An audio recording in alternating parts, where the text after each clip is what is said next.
किसी ने ईश्वर से पूछा, दोस्त और भाई में क्या फर्क है? ईश्वर ने कहा, भाई सोना है और दोस्त हीरा है। उस आदमी ने कहा, आपने भाई को कम कीमत और दोस्त को कीमती चीज से क्यों नवाजा? तो ईश्वर ने कहा, सोने में दरार आ जाए तो उसको पिघलाकर बिल्कुल पहले जैसा बनाया जा सकता है, जबकि हीरे में एक दरार आ जाए तो वो कभी भी पहले जैसा नहीं बन सकता। छोटी सी मछली पानी के उल्टे बहाव में भी आगे निकल जाती है, जबकि एक बड़ा हाथी तक उस बहाव में बह जाता है, क्योंकि मछली पानी की शरण में है। ऐसे ही जो प्रभु के शरण में है वे विपरीत परिस्थिति में भी संसार सागर से तर जाते हैं। लोग समझते हैं कि नरम दिल वाले बेवकूफ होते हैं, जबकि सच्चाई ये है कि नरम दिल वाले बेवकूफ नहीं होते। वे बखूबी ये जानते हैं कि लोग उनके साथ क्या कर रहे हैं, पर हर बार लोगों को माफ करना ये जाहिर करता है कि वो एक खूबसूरत दिल के मालिक है। रिश्ता कई लोगों से होता है, मगर कोई प्यार से निभाता है तो कोई नफरत से निभाता है। जिंदगी सभी जीते हैं, मगर कोई सब कुछ आने के बाद भी दुखी रहते हैं तो कोई लुटा के खुश रहते हैं। दोस्ती सभी करते हैं, मगर कुछ लोग निभाते हैं और कुछ लोग आजमाते हैं। हम सफर सभी है, मगर कोई साथ देता है तो कोई छोड़ देता है। श्री कृष्ण कहते हैं, यदि शांति चाहते हो तो कभी दूसरों को बदलने की अपेक्षा मत रखो, स्वयं बदलो। जैसे कंकड़ से बचने के लिए स्वयं जूते पहनना उचित है, न कि पूरी धरती पर कारपेट बिछाने की। सुंदरता की कमी को अच्छा स्वभाव पूरा कर सकता है, पर स्वभाव की कमी को सुंदरता से पूरा नहीं किया जा सकता। समस्या देखकर जीवन से हार मत मानो, क्या पता इसी समस्या के अंदर तुम्हारी महान शुरुआत छुपी हो। बड़ा दुख हमेशा बड़ी शुरुआत भी लेकर आता है। खुश होना है तो तारीफ सुनिए और बेहतर होना है तो निंदा। लोग आपसे नहीं आपकी स्थिति से हाथ मिलाते हैं। परिवार और समाज दोनों ही बर्बाद होने लगते हैं जब समझदार मौन और नासमझ बोलने लगते हैं।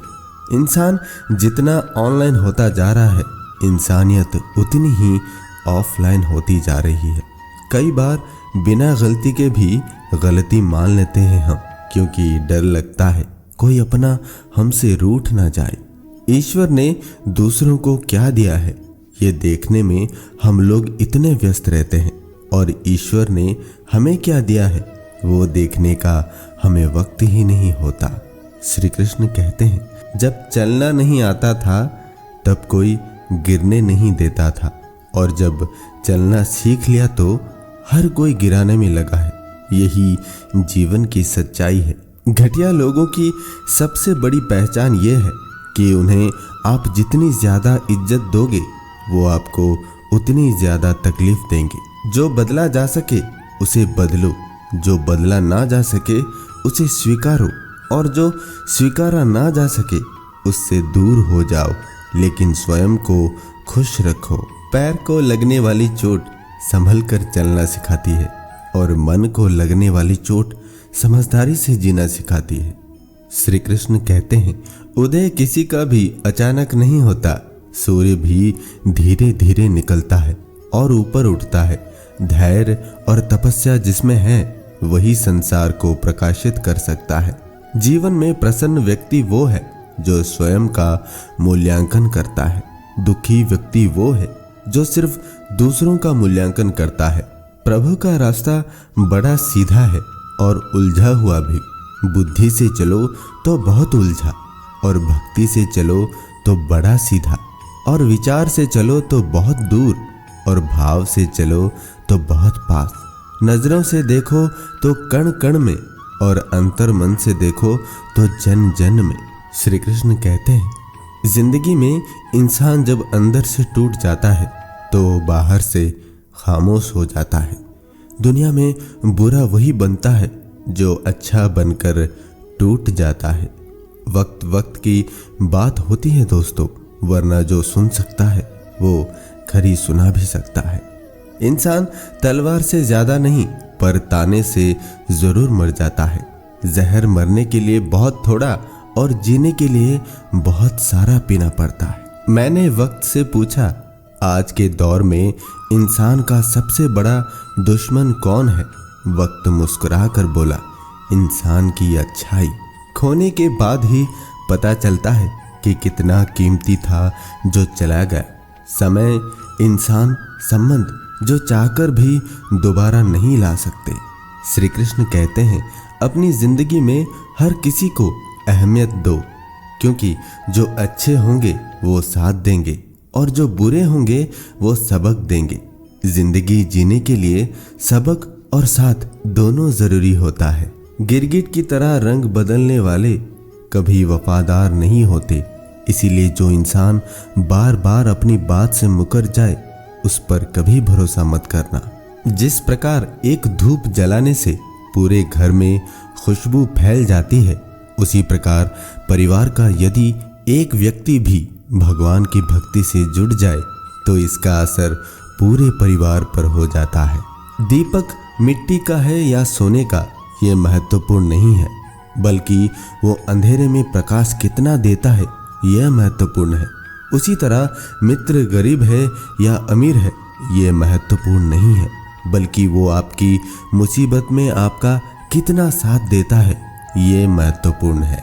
शख्सियत जितनी अच्छी होगी दुश्मन भी उतने ही बनेंगे, वरना बुरे की तरफ देखता ही कौन है, क्योंकि पत्थर भी उसी पेड़ पर फेंके जाते हैं जो फलों से लदा होता है।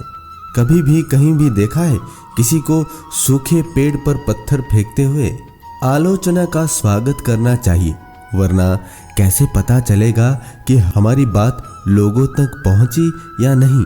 बुरे लोगों की एक बात बहुत अच्छी होती है, उनकी वजह से अच्छे लोगों की कद्र होने लगती है। अपना दर्द सबको ना बताएं। मरहम एक आधे घर में होता है, नमक घर घर में होता है। कुछ नहीं मिलता दुनिया में मेहनत के बगैर। मेरा अपना साया भी मुझे धूप में आने के बाद मिला। ये ना पूछना जिंदगी खुशी कब देती है, क्योंकि शिकायतें तो उन्हें भी हैं जिन्हें जिंदगी सब देती है।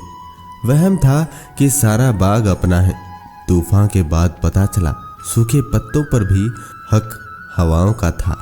श्री कृष्ण कहते हैं, किसी की सहायता करते समय यह मत सोचिए कि वो भविष्य में वो आपके काम आएगा। बस सहायता करके भूल जाइए, क्योंकि यह आशा का भाव ही भविष्य में आपके दुख का कारण बनता है। आप जो भी कर रहे हैं वो परमात्मा देख रहा है, उससे छिपा नहीं है। दूसरे जो कर रहे हैं उसे भी वो देख रहा है। ना किसी को जताइए ना ही बताइए, बस इतना विश्वास रखिए कि जब ईश्वर ने उसकी सहायता के लिए आपको भेजा तो निश्चित है कि जब आपको आवश्यकता होगी वो किसी ना किसी को भेजेगा। दोस्तों, इस वीडियो में इतना ही। हमारी मुलाकात फिर अगले वीडियो में होगी। तब तक आप खुश रहिए और खुशी बांटिए। धन्यवाद। जय श्री कृष्ण।